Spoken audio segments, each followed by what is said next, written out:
تفسیر ضیاء القرآن 14واں پارہ۔ بسم اللہ الرحمن الرحیم۔ سورہ نحل آیت نمبر 22۔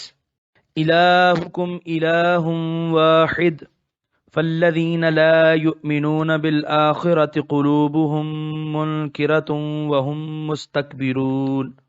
ترجمہ: تمہارا خدا بس خدائے واحد ہے، پس جو لوگ ایمان نہیں لاتے آخرت پر ان کے دل منکر ہیں اور وہ مغرور ہیں۔ سورہ نحل آیت نمبر 22 کے پہلے حصے کی تفسیر۔ تمہارا خدا بس خدائے واحد ہے۔ ان تمام دلائل کے ذکر کرنے کے بعد اصل مقصد کا اعلان فرما دیا کہ اللہ وحدہ لا شریک ہی تمہارا خدا اور معبود ہے، جس کی قدرت، جس کی ربوبیت عامہ، جس کی ہمدانی اور ہمہ بینی کے متعدد شواہد تم دیکھ چکے ہو۔ اس کے علاوہ زمین و آسمان میں کوئی ایسی چیز نہیں جو تمہاری معبود بن سکے۔ اے مسجود ملائک، اے مخدوم مہر و ماہ، تجھے کیا ہو گیا کہ تو اپنے محسن اور منعم حقیقی کا بندہ بننے کی بجائے اپنے ادنا خادموں کی چاکری بلکہ بندگی پر ناز کرنے لگا؟ اے خود فراموش، فطرت کے آئینے میں اپنے جمال جہاں افروز کو تو دیکھ۔ سورہ نحل آیت نمبر 22 کے بقیہ حصے کی تفسیر۔ اور وہ مغرور ہیں، وہ حق کو سمجھتے تو ہیں لیکن ان کا غرور ان کو اجازت نہیں دیتا کہ اللہ تعالیٰ کے رسول کے حلقہ پگوش بن جائیں۔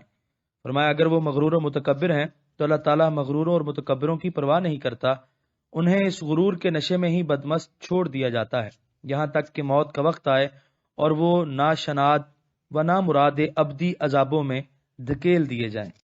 سورہ نحل آیت نمبر 23۔ لا جرم ان اللہ یعلم ما یسرون وما یعلنون انہ لا یحب المستکبرین۔ ترجمہ: یقیناً اللہ تعالیٰ جانتا ہے جو وہ چھپاتے ہیں اور جو وہ ظاہر کرتے ہیں، بے شک وہ پسند نہیں کرتا غرور و تکبر کرنے والوں کو۔ سورہ نحل آیت نمبر 24۔ وَإِذَا قِيلَ لَهُم مَّاذَا أَنزَلَ رَبُّكُمْ قَالُوا أَسَاطِيرُ الْأَوَّلِينَ۔ ترجمہ: اور جب ان سے پوچھا جاتا ہے کہ کیا نازل فرمایا ہے تمہارے پروردگار نے، کہتے ہیں کچھ نہیں، یہ تو پہلے لوگوں کے من گھڑت قصے ہیں۔ سورہ نحل آیت نمبر 24 کی تفسیر۔ حضور صلی اللہ علیہ وسلم کی نبوت کا چرچا بدو قبائل میں ہونے لگا۔ وہ اس امر کی تصدیق کے لیے ایام حج میں اپنے قاصد مکہ روانہ کیا کرتے۔ جب وہ مکہ آتے اور کسی کافر سے ان کی ملاقات ہوتی اور وہ اس سے حضور صلی اللہ علیہ وسلم کے متعلق دریافت کرتے تو وہ کہتا حاشا وکلا، قطعاً وہ خدا کا کلام نہیں ہے بلکہ گزشتہ قوموں کی کہانیاں ہیں جو اس نے خود گھڑی ہیں اور اب لوگوں کو سنا کر اپنے دامے تزویر میں پھنسا رہا ہے۔ اس طرح لوگوں کو چشمہ ہدایت تک پہنچنے سے پہلے وہ بدزن کر کے واپس کر دیتا۔ اساطیر جمع ہے استرن اور سطور کی، جس کا واحد سطرن ہے، جس کا معنی ہے ایک صف یا لائن، کتاب کی ہو، درختوں کی ہو یا لوگوں کی۔ سورہ نحل آیت نمبر 25۔ لِيَحْمِلُوا أَوْزَارَهُمْ كَامِلَةً يَوْمَ الْقِيَامَةِ وَمِنْ أَوْزَارِ الَّذِينَ يُضِلُّونَهُمْ بِغَيْرِ عِلْمٍ أَلَا سَاءَ مَا يَزِرُونَ۔